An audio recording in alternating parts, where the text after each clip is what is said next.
नमस्कार दोस्तों, सलाम ज़िंदगी रेडियो पर आप सभी का बहुत बहुत स्वागत है। दोस्तों, एक व्यक्ति काफ़ी दिनों से चिंतित चल रहा था, जिसके कारण वो काफ़ी चिड़चिड़ा तथा तनाव में रहता था। वो इस बात से परेशान था कि घर का सारा खर्चा उसे ही उठाना पड़ता है। पूरे परिवार की जिम्मेदारी उसी के ऊपर है। किसी न किसी रिश्तेदार का उसके घर आना जाना लगा रहता है। इन्हीं बातों को सोच सोच कर वो काफी परेशान रहता था तथा बच्चों को अक्सर डांटता रहता था। उसकी पत्नी के साथ उसका किसी न किसी बात पर झगड़ा होता रहता था। एक दिन क्या हुआ, एक दिन उसका बेटा उसके पास आया और बोला, पिताजी, मुझे मेरे स्कूल का होमवर्क करवा दीजिए। वो व्यक्ति पहले ही तनाव में था। उसने अपने बेटे को डांट कर भगा दिया। लेकिन जब थोड़ी देर बाद उसका गुस्सा शांत हुआ तो वो अपने बेटे के पास गया और देखा कि उसका बेटा सोया हुआ है और उसके हाथ में उसके होमवर्क की कॉपी थी। उसके पिता ने वो कॉपी लेकर देखी। उसकी नज़र होमवर्क के टाइटल पर पड़ी। दोस्तों, होमवर्क का टाइटल था वे चीज़ें जो शुरू में हमें अच्छी नहीं लगती लेकिन बाद में वे अच्छी ही होती हैं। उसके ऊपर उसने पूरा पैराग्राफ लिखा हुआ था।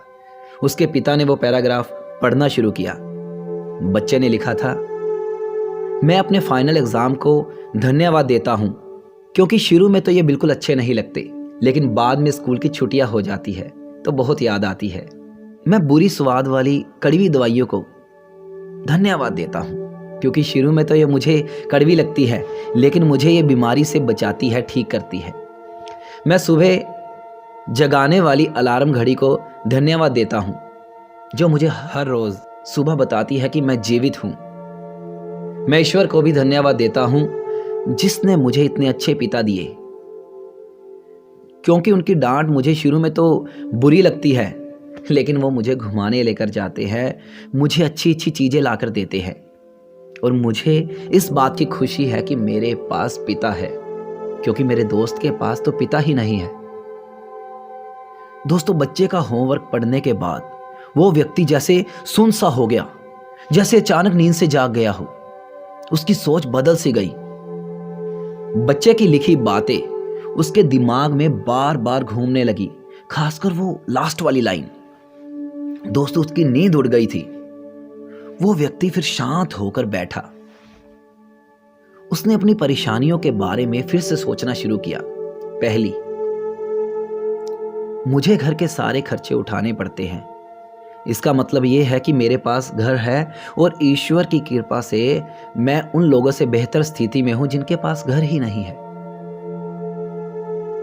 मुझे पूरे परिवार की जिम्मेदारी उठानी पड़ती है। इसका मतलब यह है कि मेरा परिवार है, बीवी बच्चे हैं और ईश्वर की कृपा से मैं उन लोगों से ज़्यादा खुशनसीब हूं जिनके पास परिवार ही नहीं है और वे दुनिया में बिल्कुल अकेले हैं। दोस्तों, मेरे यहाँ कोई ना कोई मित्र आता जाता रहता है। इसका मतलब ये है कि मेरी समाज में एक हैसियत है और मेरे पास सुख दुख में साथ देने वाले रिश्तेदार है, दोस्त है, लोग हैं। हे मेरे भगवान, तेरा बहुत बहुत शुक्रिया। मुझे माफ करना, मैं तेरी कृपा को पहचान नहीं पाया। दोस्तों, इसके बाद उसकी सोच एकदम से बदल गई। उसकी सारी परेशानियां, सारी चिंता एकदम से जैसे खत्म हो गई हो।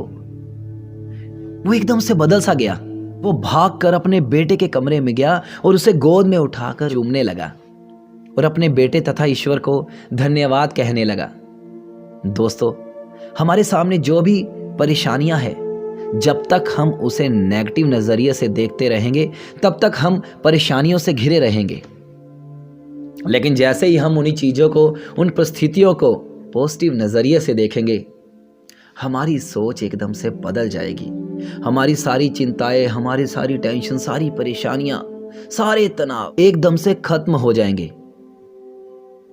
और हमें परेशानियों से लड़ने के लिए, मुश्किलों से लड़ने के लिए नए नए रास्ते दिखाई देंगे। दोस्तों, आओ इन बातों को ध्यान में रखें, अमल में लाएं और जिंदगी को खुशहाल बनाएं क्योंकि जिंदगी को जीना सीखें। हर पल को जिए।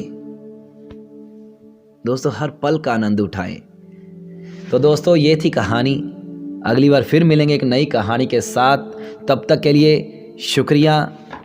सलाम ज़िंदगी।